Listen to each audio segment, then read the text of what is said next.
Terima kasih klik video ini dan jangan lupa subscribe.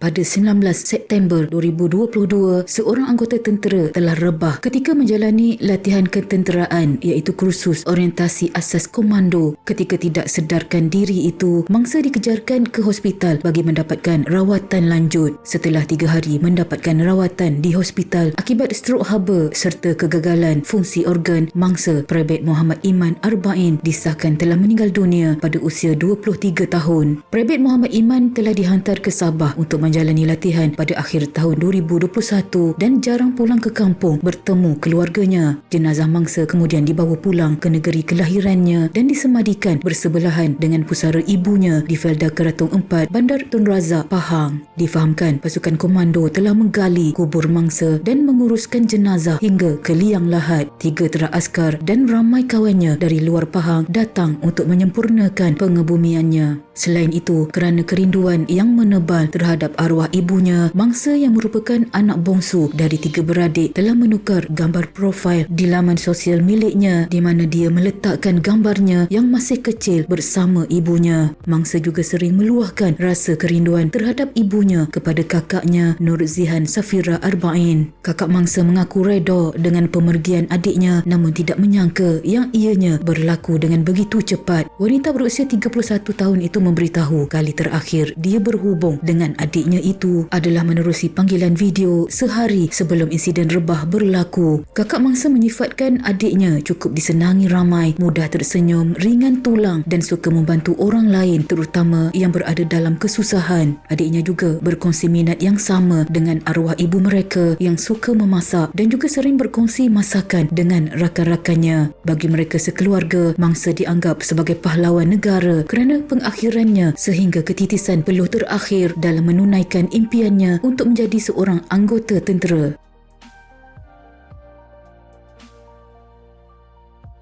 Setelah 5 bulan adik kesayangan pergi buat selama-lamanya, perasaan rindu seorang kakak bagaikan tiada berpenghujung. Perasaan rindu membawa terhadap adik yang telah 5 bulan meninggal dunia membuat hati seorang kakak tergerak membaca diari arwah adiknya. Kematian mengejut adiknya sebelum ini memberikan pelbagai tanda tanya buat mereka sekeluarga. Namun kekuatan Nur Zihan Safira Arba'in yang mesra disapa Zihan menyelak helaian demi helaian catatan diari adiknya Muhammad Iman menemui luahan yang tidak disangka-sangka. Namun coretan tulisan tangan itu tidak dinyatakan tarikh dan masa kejadian itu berlaku. Bercakap tentang penemuan diari tersebut, Zihan berkata ia sebenarnya sudah lama dijumpai iaitu selepas adiknya meninggal dunia. Sebelum ini dia hanya membeliknya sahaja dan tidak melihat dan membaca secara terperinci. Baru-baru ini barulah dia tergerak hati untuk membaca kandungan diari itu kerana terlalu rindukan arwah Iman. Dia membuka dan membaca satu demi satu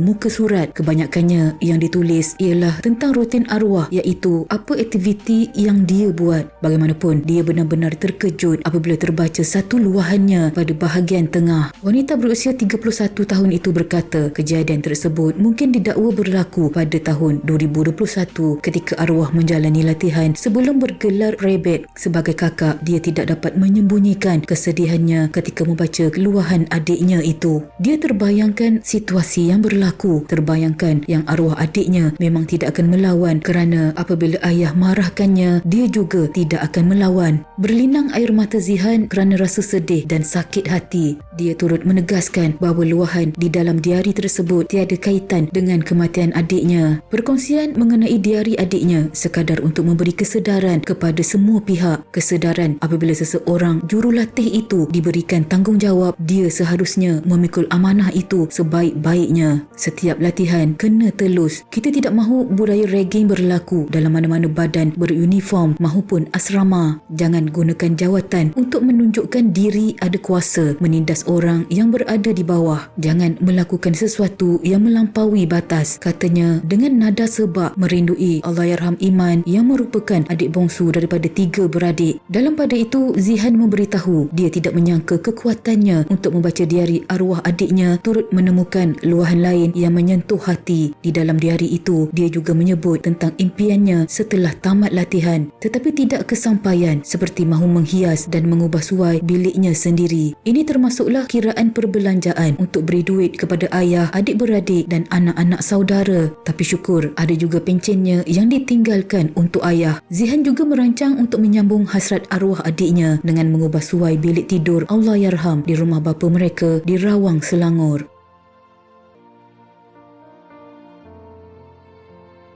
Pembacaan Zihan yang terhenti pada satu luahan di dalam diari catatan adiknya yang meruntun jiwanya. Berikut adalah catatan dari diari arwah Iman. Baru-baru ini aku ketuk pintu bilik jurulatih, ketuk, hentak kaki dan bagi salam. Selesai semua, aku buka pintu. Jurulatih kata aku kurang ajar, ketuk pintu tak bagi salam dan terus buka. Aku kena hukum. Kepala aku dihayun oleh jurulatih banyak kali sampai pintu pecah. Dahi aku pun luka. Ujian buat diriku. Budaya sebegini bukan baru di dalam mana-mana badan beruniform. Ianya turut berlaku di dalam asrama, mana-mana institusi pendidikan, pembelajaran serta pekerjaan. Apakah ianya sesuai untuk dijadikan amalan serta budaya sehinggakan ada yang meninggalkan parut yang bukan sahaja jelas pada pandangan fizikal, bahkan juga pada mental mangsa. Tolong hentikan budaya ragging ini. Tunjukkan sifat sopan santun, toleransi dan adab yang tinggi di dalam diri. Sekian.